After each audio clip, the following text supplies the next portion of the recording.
안녕하세요. 오늘은 신구약 중간사 마지막 시간으로 로마 시대와 헤롯 가문의 통치 그리고 유대인의 사회 구조에 대해서 함께 공부해 보려고 합니다. 그 전에 지난 3주간 우리가 배웠던 것들을 잠깐 정리하고 넘어가도록 하겠습니다. 북이스라엘은 아수르에 의해서 멸망했고 남유다는 바벨론에 의해서 멸망이 되고 포로로 잡혀간 유대인들은 70년간 바벨론 땅에 살았습니다. 그 후에 구약 성경이 끝날 때는 페르시아의 통치를 받은 것으로 되어 있는데 페르시아 통치를 받은 총 기간은 약 200년입니다. 그러다가 BC 336년에 헬라의 알렉산더 대왕이 페르시아를 점령해서 약 30년간 지배를 하게 되죠. 그러다가 알렉산더는 자신의 영토를 확장하던 중에 죽게 되고 알렉산더의 헬라 제국은 그의 부하들에 의해서 분할 통치되게 됩니다. 4개의 왕조로 분할된 이 헬라 제국의 후예들 중에서 유대와 직접적인 관련이 있는 왕조는 프톨레마이오스 왕조와 셀레우코스 왕조라고 말씀드렸습니다.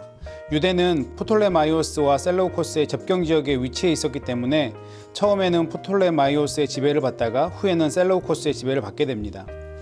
프톨레마이오스는 이집트 지역을 점령하면서 프톨레마이오스 왕조를 세우고 약 100년 정도 유대를 지배했습니다. 그 중에서 프톨레마이오스 2세는 히브리어로 되어 있던 구약을 약 70명의 유대 랍비들을 동원해서 당시 세계 공용어였던 헬라어로 번역을 하게 되죠. 이것을 셉투아진트 70인역이라고 부릅니다. 이 70인역 성경을 통해서 복음 전파가 급속도로 확장되었고 또 하나님을 알게 되는 사람들이 폭발적으로 늘어나게 되었습니다. 그리고 프톨레마이오스의 지배를 받던 유대는 BC 198년에 셀레우코스의 왕 안티오쿠스 3세가 점령하게 됩니다. 이 안티오쿠스 3세가 로마와의 전쟁에서 패하게 되고 또 이 셀레우코스 왕조가 어려움을 겪게 되었고 그 이후에 뒤를 이은 안티오쿠스 4세가 이 어려움을 극복하면서 자신을 신격화하고 에피파네스라는 이름을 스스로 붙이기까지 합니다. 이때 유대인들은 안티오쿠스 4세의 이 신격화에 굉장히 강하게 반발했고 엄청난 박해를 받게 됩니다. 안티오쿠스 4세는 성전에서 매일의 제사를 폐지하고 성전의 제단에 제우스 신상을 세우고 율법서를 불태우고 안식일을 지키지 못하게 하고 할례를 금했습니다. 뿐만 아니라 부정한 동물인 돼지로 제사를 지내게 하면서 제단에 돼지의 피를 뿌리며 하나님을 모욕하기도 했습니다. 이러한 핍박 속에서 유대 공동체는 더욱 강하게 저항을 하면서 하시딤 운동이 일어나게 되었죠. 하시딤 운동은 믿음과 신앙을 끝까지 지키며 말씀으로 돌아가자는 대각성 운동이었습니다. 이 하시딤 운동을 통제하기 위해서 많은 유대인을 학살했습니다. 유대 공동체를 통제하기 위해서 또 다른 한편으로는 안티오쿠스 4세에게 충성을 서약하는 사람들을 대제사장으로 임명하기도 했습니다. 이때부터 대제사장직의 매매가 시작되었던 것입니다. 오하니스 3세의 동생이었던 요호수아와 베냐민 지파였던 메넬라우스가 막대한 뇌물을 주고 대제사장직을 매매한 것을 지난주에 말씀드렸었습니다. 하시딤 운동으로 수많은 사람들이 학살당한 후에 전투적 봉기가 일어났는데 그것이 바로 마카비 혁명입니다. 이 혁명을 이끈 사람이 마카비인데 맏다디아의 셋째 아들 유다의 별명이었습니다. 이 유다의 별명이 망치라는 뜻인데 이 망치가 바로 이 헬라어로 마카비였기 때문에 그가 이끈 혁명을 마카비 혁명이라고 불렀던 것입니다. 유다 마카비가 이끄는 혁명군은 안티오쿠스 4세의 군대와 투쟁해서 승리하게 되었고 이 승리로 유대는 독립하게 되었습니다. 그러면서 마카비 가문인 하스몬 가문이 약 100년 동안 유대를 다스리게 되었습니다. 이 승리로 인해 발생된 절기가 성전을 깨끗게 한 것을 기념하여 하누카라고 부르는 수전절이라고도 지난주에 말씀드렸습니다.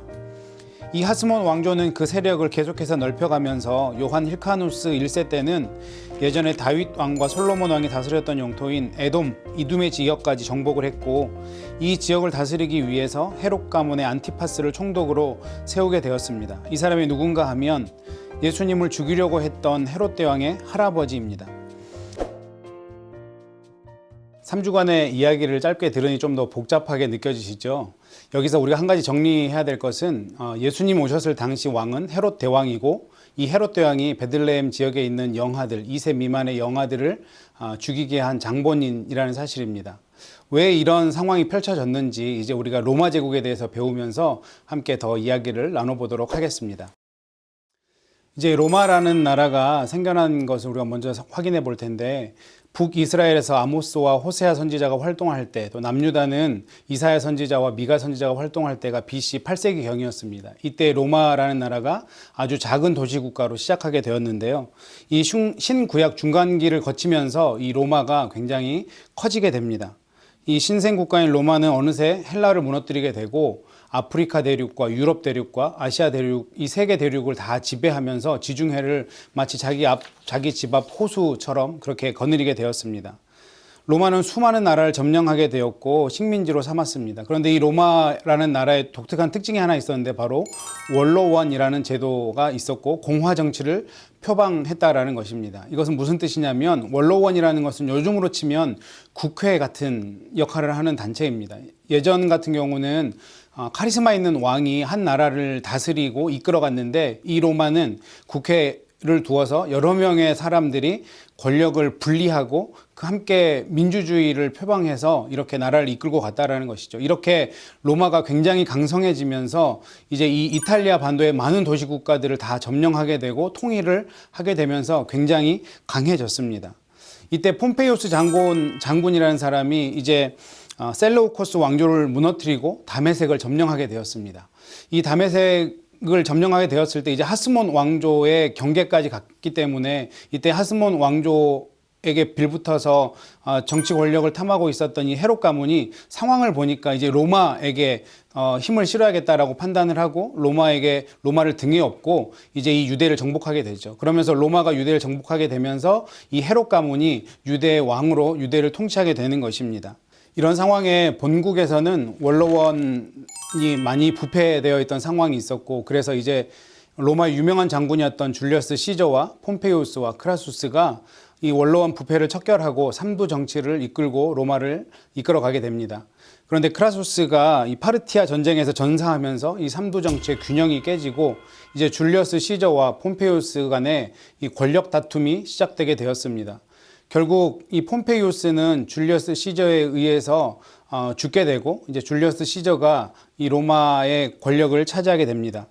그런데 이 줄리어스 시저도 결국은 자기의 부하였던 브루투스에게 암살을 당하게 되죠. 시저가 죽은 후에 로마의 힘은 시저의 양 아들이었던 옥타비아누스와 또 시저의 부하였던 안토니우스에게 넘어가게 됩니다. 결국 이 옥타비아누스와 안토니우스도 권력 다툼을 하게 되고, 옥타비아누스가 악티움 해전에서 안토니우스와 클레오파트라 연합군을 물리치고 로마의 대권을 차지하고 첫 번째 로마의 황제가 되게 됩니다. 누가복음 2장 1절에 등장해서 천하의 명을 내려서 천하로 다 호적하라 라는 명령을 내렸던 왕이 바로 이 옥타비아누스 왕입니다. 따라서 예수님은 이 옥타비아누스 왕 때 태어났고, 이 옥타비아누스 왕의 이 명령 때문에 요셉과 마리아도 고향 베들레헴으로 가서 호적을 하게 되었던 것이죠. 이제 구약이 끝난 후에 신약이 시작되기 전까지 있었던 이 400년의 중간사가 신약으로 딱 붙어지는 곳이 바로 이 장면입니다. 다니엘서 2장에 보면 느부갓네살 왕이 꿈을 꾸게 되죠. 한 신상의 꿈을 꾸게 되는데, 이 신상은 지난 우리가 3주간 배워왔던 바벨론과 페르시아와 헬라와 또 로마를 가리키는 신상입니다. 이 신상이 있었는데 손을 대지 않는 돌이 날아와서 이 신상을 부서뜨리게 되죠. 그것은 무엇이냐면 이런 제국들의 흥망성쇠를 보여주는 것입니다. 하나님은 이 다니엘서의 예언을 통해서도 성경 역사만이 아니라 세계 역사를 하나님이 주관하고 계신다, 이것을 우리에게 말씀해주고 있는 것이죠. 이쯤에서 우리가 짚고 넘어가야 될 부분이 있는데, 신약으로 들어가기 전에 반드시 살펴봐야 될 부류들이 있습니다. 구약에는 없었지만 신약에 나타나는 어떤 직책들과 또 신분의 부류들이 있는데, 이것을 우리가 먼저 공부하면 왜 태어났고 왜 생겨났고 이런 부류들이 어떤 일을 하는지를 먼저 공부를 하게 되면 신약을 읽는데 조금 더 도움이 될 것입니다. 먼저 우리가 헤롯 가문에 대해서 공부를 해보려고 합니다.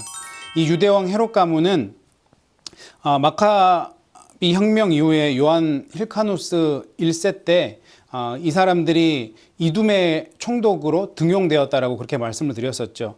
이 신약에는 이 헤롯이 4명이 나옵니다. 첫 번째는 헤롯 대왕이 나오죠. 이 헤롯 대왕은 동방 박사들이 별을 찾아보고 갔다가 만난 왕이 바로 이 헤롯 대왕입니다. 두 번째는 헤롯 안디바라고 하는 헤롯 안티파스인데, 이 사람은 세례 요한의 처형 장면에서 나오게 됩니다. 세 번째는 헤롯 아그리파 1세인데 야고보를 살해하고 베드로를 투옥시켰던 왕이 바로 이 헤롯 아그리파 1세고, 또 마지막으로 사도 바울을 신문했던 헤롯 아그리파 2세도 신약에 나오게 됩니다. 이 사람들이 다 헤롯 가문인데 다 다른 사람들이죠. 먼저 우리가 헤롯 대왕에 대해서 먼저 알아보면, 이 예수님이 태어나실 당시에 헤롯 대왕이 지배를 하고 있었습니다. 이 헤롯은 유대인의 환심을 사기 위해서 제2성전인 수룹바벨 성전을 증축하고 이 성전을 헤롯 성전이라고 불렀습니다. 그리고 유아 살해 명령을 내렸는데 이것은 자기의 권력을 계속 유지하기 위해서 이 명령을 내렸던 것이죠. 왜냐하면 헤롯은 자기가 왕이었음에도 불구하고 자기 혈통에 대해서 늘 열등감에 쌓여 있었습니다. 왜냐하면 이 사람은 유대 정통 족속이 아니었기 때문이죠. 이 사람은 이두메 사람이었고 이방인이었습니다. 그래서 이 사람에게 이 자기 신의 혈통은 늘 열등감으로 작용하게 되었습니다. 이 사람이 고민 끝에 내 권력을 어떻게 잘 유지할 수 있을까를 고민하다가 비록 망한 왕조였지만 하스몬 왕조의 그 공주 이 계통을 내 아내로 삼아야겠다. 그러면 유대 백성들이 좋아하지 않을까 이렇게 생각을 하고 이 요한 힐카누스의 손녀인 마리암네를 자신의 왕비로 맞이하게 됩니다. 이 헤롯 대왕의 생각이 적중해서 유대인들이 굉장히 이 마리암네 여왕을 좋아하게 되죠. 그렇지만 계속해서 이 마리암네 여왕만 인기가 있어서 이 헤롯 대왕은 열등감이 있었던 사람이라 혹시 유대 백성들이 자기를 암살하고 마리암네를 여왕으로 세우면 어떡하지라는 걱정이 있었습니다. 그래서 결국에는 자기의 부인이었던 이 마리암네도 죽이게 되고 또 자기 아들도 죽이게 되고 하스몬 왕조와 관련이 있었던 45명까지 다 죽이고 재산까지 몰수해서 자기의 권력을 유지하려고 애를 썼습니다. 이 헤롯 대왕은 굉장히 로마와 유대 사이에서 독특한 관계에 있었던 사람입니다. 로마 제국과 유대 민족들을 동시에 만족시켜야 되는 어려운 정치적 입장을 가지고 있었던 사람이죠. 그래서 이 헤롯 대왕이 했던 정책이 무엇이냐면 유대인들을 위해서는 앞에서 말씀드린 것처럼 수룹바벨 성전, 그렇게 유대인들이 귀하게 생각하는 수룹바벨 성전을 증축해 줍니다. 그리고 로마를 위해서는 가이사랴 신도시를 건축해서 이 로마에게 바치게 되죠. 이렇게 자기의 권력을 계속해서 유지하기 위해 노력했던 헤롯 대왕도 결국에는 BC 4년에 죽음을 맞이하게 됐고, 헤롯 이후에는 이 헤롯의 세 아들들이 분할해서 유대 땅을 다스리게 됩니다. 그래서 이 유대 지역을 다스렸다고 해서 분봉왕이라고 부르게 되는 것입니다. 이 분봉왕에는 헤롯 대왕의 세 아들이 분봉왕으로 다스렸습니다. 헤롯 아켈라오, 헤롯 안디바, 헤롯 빌립 2세가 있는데, 이 헤롯 아켈라오는 사마리아와 유대가 포함된 나라 절반을 다스렸고요. 이 헤롯 안티파스는 갈릴리와 베레아 지방을 다스렸습니다. 그리고 헤롯 빌립 2세는 이 갈릴리 지역의 동쪽과 그 북쪽을 다스리게 되었습니다. 여기서 주목할 만한 사람은 바로 이 헤롯 아켈라오라는 사람입니다. 이 헤롯 아켈라오가 정치를 잘 못했습니다. 그래서 유대 민족들이 계속해서 폭동을 일으켰고, 이 폭동 진압을 하기 위해서 이 아켈라오는 약 2~3천 명의 유대 민족들을 죽이게 됩니다. 그래서 유대 민족들이 성이 나서 로마에게 탄원을 하게 되죠. 도저히 이 헤롯 아켈라오는 함께 못 지내겠다. 그래서 로마가 이 헤롯 아켈라오를 프랑스의 고올이라는 곳으로 추방을 하게 되었고, 그때부터 이 지역은 분봉왕 없이 로마에서 바로 파견한 총독이 다스리게 합니다. 이 첫 번째로 파견된 총독이 바로 코포니우스라는 사람이고, 이 이후에도 총독이 계속 오게 되는데, 우리가 잘 아는 예수님을 십자가형에 처한 이 총독 빌라도가 있고, 또 바울 때에는 총독 벨리스와 총독 베스도가 있다는 사실을 우리는 잘 알고 있습니다. 이렇게 정치적으로 유대를 유대 왕과 분봉 왕과 총독이 다스렸고, 그렇지만 그들의 삶 속에서는 율법적으로 유대 공동체의 질서를 유지시키던 기관이 따로 있었는데, 그것은 바로 산헤드린 공회라는 곳입니다. 이 산헤드린이라는 뜻은 모여 앉는다라는 뜻으로, 이때 대제사장들, 서기관들, 바리새파 사람들, 또 사두개인들, 이런 사람들 71명이 산헤드린 공회를 구성하고 이 유대 민족을 다스리게 되었습니다. 이 산헤드린 공회는 사법적 기능과 입법적 기능과 또 행정적 기능까지 갖추고 있었습니다. 이 산헤드린 공회의 수장은 바로 대제사장이었는데요.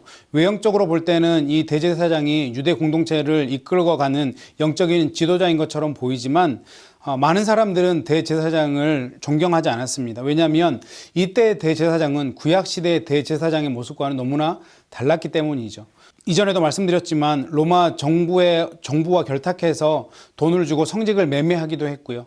또 대제사장이 그 성전에서 많은 동물들을 불법적으로 판매하고 환전세를 걷어서 자기의 이익을 위해서 살아간 사람이 대제사장이었기 때문에 사람들은 이 대제사장을 존경하지 않았습니다. 예수님 당시의 대제사장은 안나스였고, 예수님이 성전 척결을 하셨던 배경이 되는 이유도 바로 이런 이유에서 있었던 것입니다. 이와 함께 살펴볼 사람이 누구냐면 바로 가이사 아구수도라는 사람입니다. 누가복음 2장 1절에 보면 호적이라는 단어가 나오죠. 가이사 아구수도가 내린 명령이었는데요.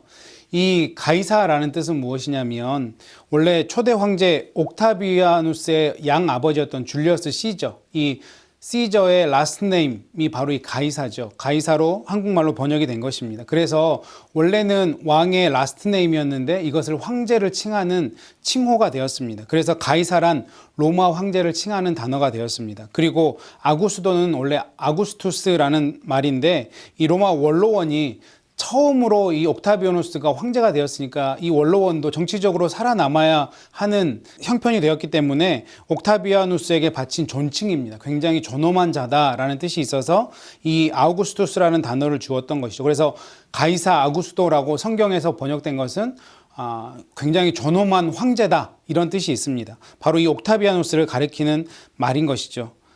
그래서 이 옥타비아누스가 왕이 되고 세금을 걷어들이기 시작합니다. 왜냐하면 이 로마가 황제 정치하기 전에 원로원이었을 때, 공화 정치를 하게 되었을 때 재정을 다 쓴 거예요. 왜냐하면 이 폼페이우스와 줄리어스 시저가 내전을 벌일 때도 그랬고, 이 옥타비아누스와 안토니우스가 내전을 벌일 때도 이 국고를 다 사용했던 것입니다. 그래서 이 옥타비아누스가 왕이 되었는데 나라에 돈이 별로 없었던 거죠. 그래서 자기가 다스리던 식민지에서 세금을 거두어서 로마의 부를 더 쌓으려고 했던 것입니다. 사실 유대에는 예전부터 아수르 때부터 아수르, 바벨론, 페르시아, 헬라 계속해서 세금을 많이 내왔지만 로마 시대의 또 다른 점은 무엇이었냐면 이 로마 시대에는 이 지역민, 이 지역에 살고 있는 사람들을 텍스 콜렉터, 이 세리를 만들었던 것이죠. 그래서 신약에 나오는 세리 마태가 생겨난 이유도 바로 이런 이유가 있었던 것입니다. 자국민을 세리로 임명해서 세금을 철저하게 거둬들였던 것입니다. 이 세리는 자기 백성들에게 굉장히 많은 세금을 거두어들여서 일부는 로마에 갖다 주고 일부는 자기 생활비로 쓰게 되었습니다. 그래서 세리는 유대인들에게 늘 증오의 대상이었고 정치적 앞잡이로 그렇게 멸시를 받던 직분이 바로 이 세리 직분이었습니다. 이 당시 유대에는 정치적으로는 로마 황제와 분봉왕이 다스리고 군사적으로는 총독이 다스렸고 종교적으로는 대제사장이 다스리는 독특한 형태 구조를 유대 땅에 실현하고 있었습니다. 바로 이 모습이 예수님 당시의 유대 땅의 모습인 것입니다. 그에 비해 가난한 백성들은 세금에 시달리면서 그들을 구원해 줄 메시아를 기다리고 있었던 것이죠. 그럼 이제 신약에 등장하는 유대 분파와 직분들에 대해서 함께 배워보도록 하겠습니다. 대제사장은 구약에서도 등장하기 때문에 우리가 낯설지 않은 직분입니다. 그런데 신약으로 넘어오니까 신약에는 구약에 없던 부류들이 생겨나게 된 것이죠. 서기관, 율법사, 랍비, 또 사두개인, 바리새인, 열심당, 이런 사람들이 생겨난 것입니다. 왜 이런 사람들이 생겨났고 이런 사람들의 역할이 무엇인지 우리가 잘 알고 있으면 신약을 읽게 될 때 도움을 많이 받을 수 있습니다. 먼저 이 서기관과 율법사와 랍비에 대해서 말씀을 나누면 이 사람들은 율법을 해석하고 또 삶에 적용하도록 교육하는 직분을 맡았던 사람이고 또 이 사람들이 성경을 필사했던 사람들입니다. 그래서 이 서기관과 율법사들은 이 모세오경을 연구하고 이 모세오경을 어떻게 삶으로 적용할 수 있을까를 늘 연구하고 가르쳤던 사람이고 이 사람들은 유대 땅뿐만 아니라 이 당시에 흩어져 있던 이 디아스포라들에게도 가서 이 율법을 해석하고 가르쳤던 사람입니다. 이 서기관과 율법사라고 하는 이 직분은 우리가 앞에서 배웠던 학자 에스라, 이 학자 에스라가 감당했던 롤이었기도 합니다. 그런가 하면 사두개파, 바리새파, 에세네파, 열심당 이런 분파들도 등장하기 시작합니다. 원래 이 바리새파와 사두개파와 에세네파는 크게 보면 경건주의자들로 보면 됩니다. 그런데 각기의 특징이 있는데 먼저 사두개파는 이 헬라화된 유대 사람들이 주로 속해 있던 분파입니다. 헬라화 됐다라고 하는 것은 무슨 뜻이냐면 굉장히 개방적인 사람들이라는 뜻이죠. 이 사람들은 스스로를 사도계 후예다, 다윗 왕 때 대제사장이었던 사도계 후예다라고 얘기를 하고 있습니다. 이 사람들은 늘 대제사장 편에 서 있었고 권력 편에 서 있었던 사람들입니다. 그렇기 때문에 이 사람들은 현실을 중시했고 천사나 부활을 부인했던 사람들이고 모세 오경만을 유일한 하나님의 말씀으로 인정했던 사람들입니다. 그래서 마태복음 22장 후반에 보면 사두개인들이 예수님과 이 부활에 관해서 논쟁하는 장면이 나오는데 예수님께서 부활에 대해서 사두개인들에게 설명해 주면서 이사야 말씀이나 욥기 말씀 더 자세하게 나와 있는 그 말씀을 인용하지 않고 출애굽기 말씀을 가지고 이 사두개인들에게 설명하는 장면은 바로 예수님께서 사두개인들의 이런 특징을 잘 알고 있었기 때문입니다. 그리고 이 사두개인과 늘 대척점에 서 있었던 분파가 바로 바리새파 사람들인데요. 이 바리새라는 말의 뜻은 분리되다, 구별되다 이런 뜻이 있습니다. 이들은 늘 회당에서 교육했고 회당에서 정결 예식과 또 그들이 먹는 법 그리고 안식일과 계명들을 엄격하게 가르치고 또 준수했던 사람들입니다. 그렇기 때문에 백성들은 사두개인들보다는 이 바리새인들을 훨씬 더 존중했습니다. 그래서 이 바리새인들의 권력 기반은 바로 민중들이 되었던 것이죠. 이들은 오늘날 구약에 해당하는 모든 성경들을 다 인정했습니다. 그리고 구전으로 내려오는 규율들조차도 그들은 다 권위를 인정했던 것이죠. 그리고 죽은 자의 부활이나 영이나 천사나 사탄도 다 인정했던 사람들이고 또 다시 오실 메시아를 기다린 그런 사람들이 바로 이 바리새파입니다. 그런데 이 사람들의 문제는 무엇이냐면 그렇게 본인들이 기다렸던 메시아 예수 그리스도가 이 땅 가운데 오셨는데 예수 그리스도를 메시아로 인정하지 않았다는 데 있고 또 너무 그들의 삶의 모습이 형식적인 것에 치우쳤기 때문에 예수님께로부터 책망을 받았던 분파가 바로 이 바리새파 사람들입니다. 이 사두개파와 바리새파는 늘 대척점에 그렇게 서 있었는데 단 한 번 마음이 맞았을 때가 있는데 그것이 바로 예수님을 십자가에 못 박자고 할 때 이 두 분파가 마음을 합쳐서 예수님을 그렇게 십자가에 못 박게 되었던 것입니다. 그런가 하면 에세네파가 등장하게 되는데 이 에세네파는 사실 율법에 대해서는 바리새파와 동일합니다. 그런데 이 사람들은 우리가 속세를 떠나야 경건하게 살 수 있다라고 주장을 하고 현실 도피적인 삶을 살았던 그 극단적인 보수주의자들이고 금욕주의자들입니다. 그래서 아마 들어보셨을지 모르겠는데 쿰란 공동체라고 해서 수도원적인 생활을 했던 사람들입니다. 이 사람들이 수도원 생활을 하면서 그들이 필사했던 성경이 1947년에 한 동굴에서 발견됐는데 이것이 성서학적으로도 굉장히 큰 의미가 있는 공동체의 모습이고 또 그래서 이 에세네파를 추정할 수 있고 또 어떤 학자들은 이 세례 요한이 이 에세네파의 한 명이었을 것이다 라고 추정하기도 합니다. 그리고 나서 또 신약에 나오는 분파 중에 하나는 바로 열심당이라는 분파인데요. 이 사람들은 뚜렷한 신학적 입장이 있었던 사람들이 아니라 그저 나라를 사랑하고 나라가 독립되기를 바라는 이 열성적 민족주의 집단이었습니다. 그래서 이 사람들의 다른 이름은 젤롯당이라고도 하는데 굉장히 폭력적인 성향이 있었습니다. 그래서 늘 그 품속에 단도, 작은 칼들을 품고 다니면서 나라와 민족을 위해서라면 살인도 마다하지 않는 그런 폭력적인 집단이 바로 이 열심당이었고 예수님 제자 중에 시몬이 바로 이 열심당이라고 성경은 소개하고 있고 또 많은 성경학자들은 가롯 유다도 열심당이었을 것이다 이렇게 해석을 하죠. 우리가 이런 신약의 백그라운드들을 알고 신약을 읽게 되면 신약을 이해하는 데 큰 도움을 받을 수 있습니다. 우리가 지난 4주간 신구약 중간기를 공부하면서 참 여러 가지 교훈들도 받았었는데 제가 이 신구약 중간사를 마무리하면서 우리 성도님들과 나누고 싶은 내용은 무엇이냐면 하나님께서는 이스라엘을 제사장 나라로 삼으셨습니다. 자기 백성으로 삼으셨죠. 이것을 가장 잘 구현한 왕이 저는 다윗이라고 생각합니다. 다윗은 자기에게 무한한 권력이 있고 큰 부가 있었음에도 불구하고 이 제사장 나라의 사명을 잃지 않았던 사람입니다.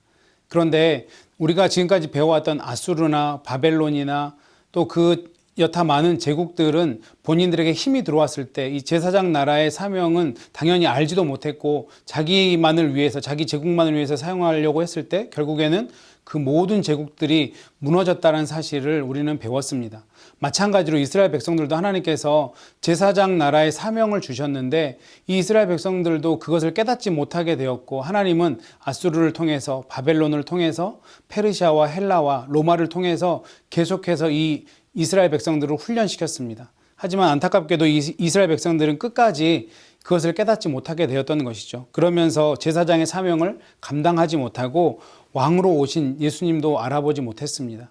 예수님이 이 땅 가운데 오셔서 율법을 완성하셨는데 여전히 유대인들은 율법에 매여 있는 사람들입니다. 구약에서는 하나님께서 이스라엘 백성들을 택해서 하나님 나라를 완성해 나가는 데 사용하셨는데 신약에서는 누구를 택하셨습니까? 바로 저와 여러분을 택하셨습니다. 우리 믿는 사람들을 하나님의 나라 백성으로 삼으셨고 제사장 나라의 사명을 주신 것입니다. 그렇다면 하나님께서 우리에게 영적으로 또 물질적으로 여러 가지 권한들을 주시고 또 여러 가지 축복들을 주셨을 때 하나님이 우리에게 그것을 주신 이유는 내가 잘 되기 위함이 아니고 하나님의 나라를 이루기 위해서 우리를 제사장 나라 삼으셨다는 사실을 기억하면서 이 이스라엘의 역사를 기억하면서 우리는 이제 하나님 나라를 위해서 열심히 살아가야 되는 주님의 백성이 되어야 될 것입니다. 우리가 신구약 중간기 400년 동안을 배우면서 하나님께서 주셨던 그 교훈들을 우리 마음 가운데 잘 새기고 이제 또 신약을 읽는 일에 더 열심을 내어서 하나님을 알아가는 저와 여러분이 되시기를 주님의 이름으로 축원합니다. 기도하겠습니다. 하나님 감사합니다. 지난 4주간 부족한 종을 통해서 신구약 중간사를 함께 공부하게 하시고 또 우리 가운데 귀한 교훈들을 주시니 감사합니다. 하나님, 저희가 이 땅 가운데 살아가면서 제사장 나라로 그렇게 하나님 주신 사명 잘 감당하며 살아가는 저희들 될 수 있도록 주님 인도하여 주시고 하나님께서 정말 우리 삶을 통해서 드러나는 복된 삶 될 수 있도록 주님 함께하여 주시옵소서. 우리 가운데 그렇게 일하실 주님을 기대하며 살아계신 예수님 이름으로 간절히 기도드렸습니다. 아멘.